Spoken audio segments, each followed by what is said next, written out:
आज हम चर्चा करेंगे भारतीय विशेष पहचान प्राधिकरण।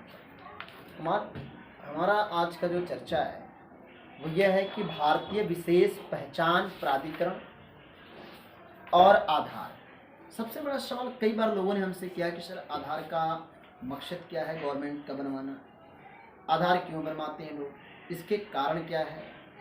कुछ लोग समझते हैं कि जब आधार कार्ड जो है ये हमारे देश का जो है हमें नागरिकता की मान्यता नहीं दे रहा है, तो आखिर में दे क्या रहा है।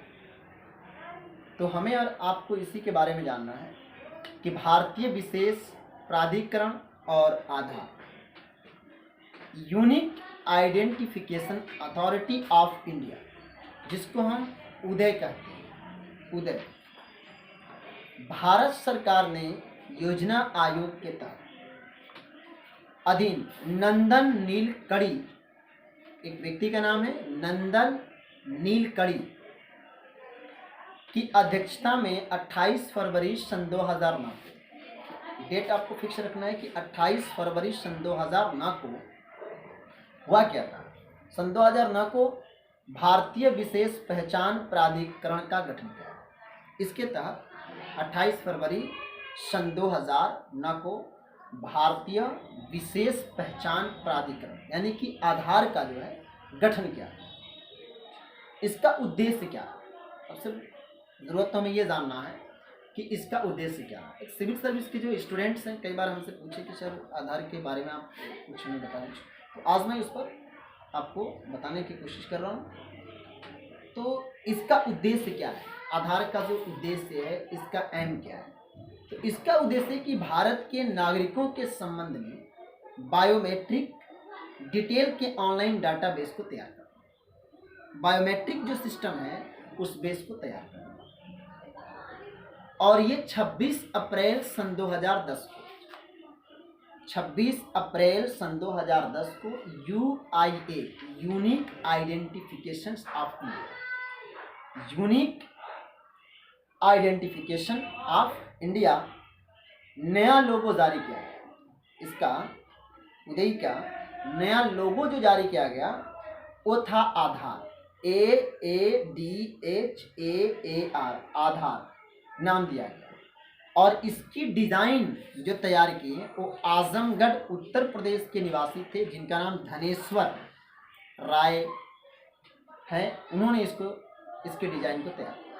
तो आपसे कोई क्वेश्चन करता है कि इसके डिज़ाइन को किसने तैयार किया, तो उत्तर प्रदेश आजमगढ़ के निवासी हैं धनेश्वर राय साहब, उन्होंने इसको बनाया। आधार संख्या का उद्देश्य क्या, सवाल ये उठता है कि आधार संख्या का उद्देश्य क्या है, आधार नंबर का जो है एम क्या है। तो हम देखेंगे कि देश के प्रत्येक व्यक्ति को विशिष्ट पहचान संख्या देना है, संख्या देना है कि इस नंबर पे ये व्यक्ति है, इस नंबर पे ये व्यक्ति है, 5 नंबर पे ये है, 50 नंबर पे ये, 5 करोड़ पर ये है। एक विशेष उनका जो है स्पेशल तरीके से उनको एक पहचान देना, जिससे उसकी पहचान सुनिश्चित की जा सके कि वो व्यक्ति किस गांव का है। जैसे मैं मोहम्मद गियासुद्दीन अंसारी, ग्राम पोस्ट ननौरा, डिस्ट्रिक्ट बलिया का रहने वाला हूँ, तो आराम से मुझे लोग पहचान सकते हैं आधार के थ्रू। गवर्नमेंट मुझे समझ जाएगी कि मैं कहाँ का निवासी हूँ। अगर कोई बच्चा है जिसका नाम गुलफाम है, अगर वो बिहार के हैं तो वो जान सकेंगे। राहुल है, अगर वो कहते हैं कि मैं बिहार का हूँ तो जान सकेंगे। सनीश है तो जान सकेंगे कि कहाँ के हैं, उनके बारे में आसानी से पूरे आधार से उनकी पूरी जो है पहचान कर सकेंगे सुनिश्चित तरीके से, एक एक करके। और एक चीज़ इसमें सबसे जो बेहतरीन चीज़ मैं आपको बता दूं कि आधार संख्या लेना अनिवार्य न होकर एक स्वैच्छिक योजना है आपकी। ऐसा नहीं कि आप पर गवर्नमेंट जबरदस्ती कर रही है कि नहीं आपको लेना ही है, आपको ये करना ही करना है, ऐसा कुछ नहीं। आपकी स्वेच्छा है, लेना चाहते हो, नहीं लेना चाहते मत लो। लेकिन आप जब जाएंगे बैंक के कार्य के लिए, एजुकेशन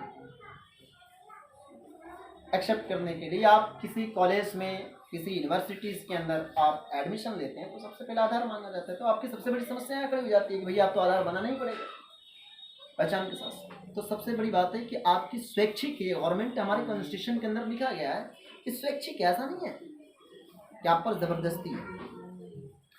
यह व्यक्ति को सिर्फ पहचान उपलब्ध कराता है, न कि व्यक्ति की नागरिकता को सिद्ध करता है। सबसे बड़ी बात है कि पहचान उपलब्ध कराता है, न कि व्यक्ति की जो है नागरिकता है, यानी कि सिटीजनशिप को मान्यता नहीं दे रहा है। आधार जो है नागरिकता को मान्य नहीं कर रहा है, बल्कि केवल आपको एक विशेष पहचान दे रहा है कि आप इस गांव के हैं, इस स्टेट के हैं, इस विलेज के हैं, इस स्टेट के हैं, इस डिस्ट्रिक्ट के, तमाम तरह की जो आपकी पहचान है वो दे रहा है।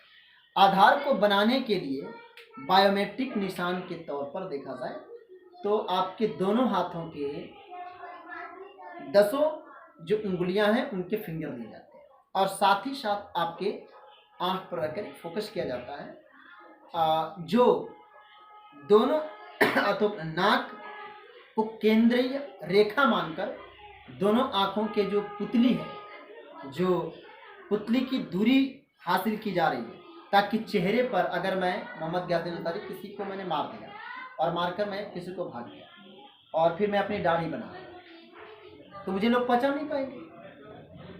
तो अब उसे पहचान कैसे होगा कि व्यक्ति कहाँ है, कैसे है, तो आसानी से पहचान जाएंगे। मेरी आँख, जो नाक है और आँख की जो पुतली है वो सेंटर है। हमारा नाक क्या सेंटर है, आँख की पुतली, ये दोनों आँख की पुतली के बीच में सेंटर माना।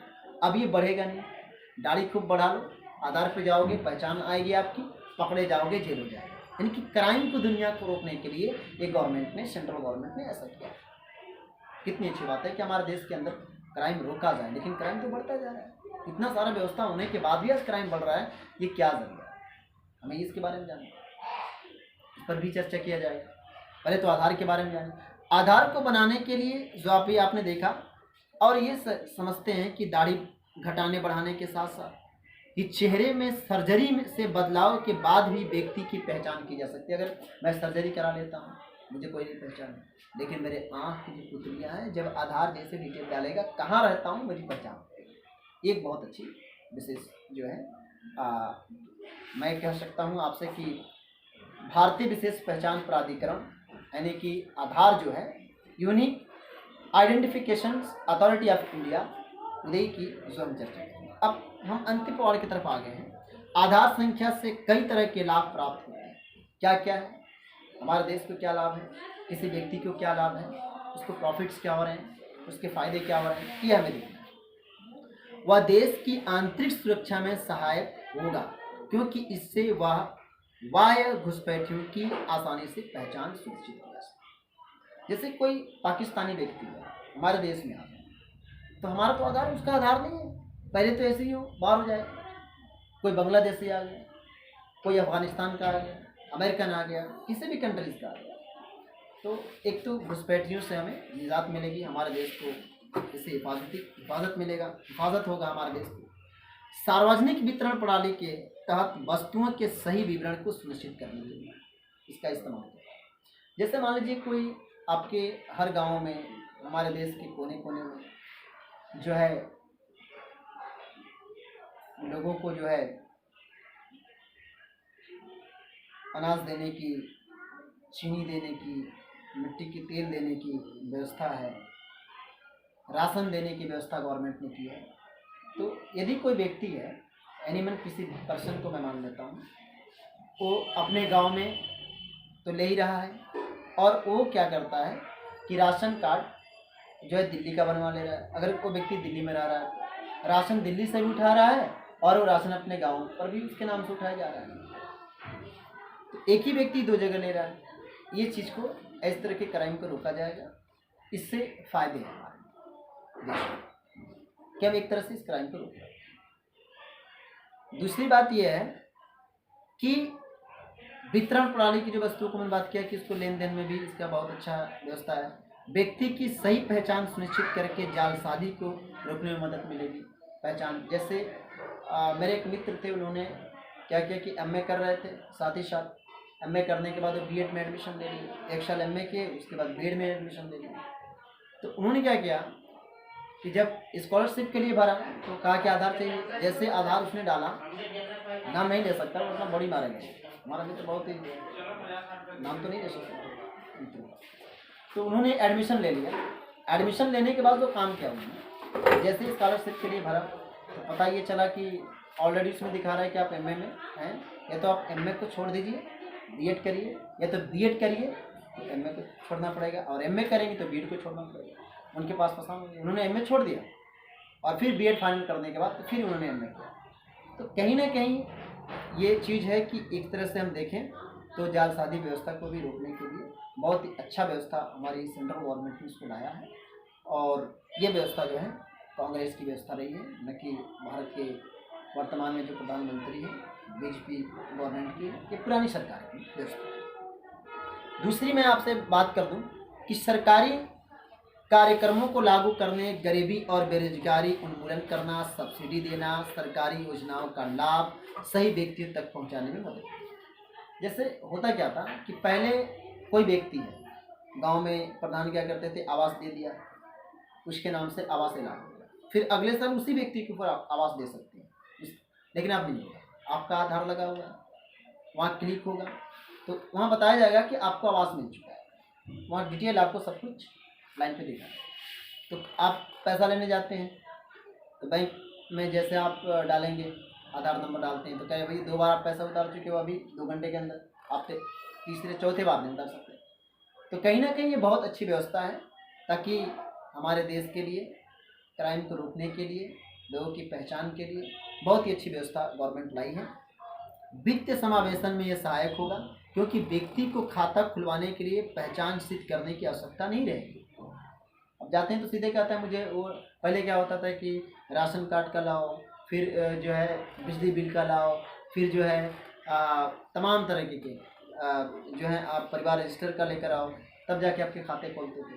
अब क्या है, केवल आधार लेकर जाओ, नंबर डालेगा, आपका जो है खुल जाएगा, आपका जो खाता है खुल जाएगा, आसानी के साथ आपको खुल जाएगा। सबसे बड़ी बात है यानी कि यह बैंकों द्वारा प्राप्त किए जाने में केवाईसी की हम चर्चा करें। केवाईसी यानी कि के से know your accounts, know your accounts. Aadhaar card से में एक माइक्रोचिप लगी होती है, जिससे व्यक्ति की फ़ोटो उस पर लगी होती है, आप क्लिक करते हैं तो फौरन उसका फ़ोटोज आ जाते हैं। फिर जन्म से लेकर वर्तमान तक उसके बायोमेट्रिक डाटा होते हैं। अब आपने किस क्लास में पढ़ा, आधार लग रहा है, फिर आप 12th में गए, वहाँ का आधार लगा हुआ है, हाई स्कूल में गए, 12th में गए, बीए कर रहे हैं, एमए कर रहे हैं, बीएड कर रहे हैं, बीपीएड कर रहे हैं, पीएचडी कर रहे हैं, आईएएस कर रहे हैं, पीसीएस कर रहे हैं, आपका पूरा बायोमेट्रिक डाटा है आपके ही आधार पर। तो आप तो कुछ भी करोगे तो पकड़े जाओगे ना। तो कहीं ना कहीं क्राइम को रोकने के लिए बहुत ही अच्छा बेस हमारी गवर्नमेंट लेकर आई है, इसलिए सभी को आधार बनवाना चाहिए, और देश में देश के क्राइम को रोकने के लिए हमें सहयोग करना चाहिए। मैं ये सभी दोस्तों से कहना चाहता हूँ कि आप अपने देश के सहभागी बने, कदम से कदम मिलाए देश के साथ, सभी लोग आधार बनवाएं। ऐसा नहीं कि ये मोदी जी ऐसा कर रहे हैं वैसा, ऐसा कुछ नहीं, मैं आपको बता दूँ। सबसे बड़ी वह आधार संख्या निवासी की पहचान सुनिश्चित करेगी, अर्थात यह नागरिकता प्रमाण नहीं होगा। बार बार मैं कह रहा हूँ कि नागरिकता प्रमाण नहीं होगा, केवल आपकी पहचान है।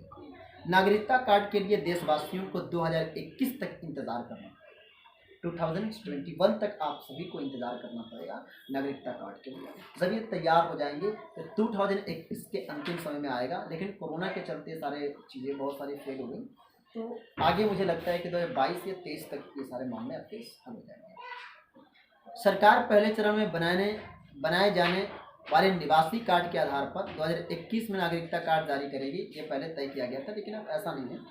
अब सबसे बड़ी बात ये मैं आपको बताते चलूँ कि आधार संख्या में 16 अंक होंगे, जिसमें प्रथम 4 अंक आधार का कोड होगा और 12 अंक जो है व्यक्ति का कोड होगा।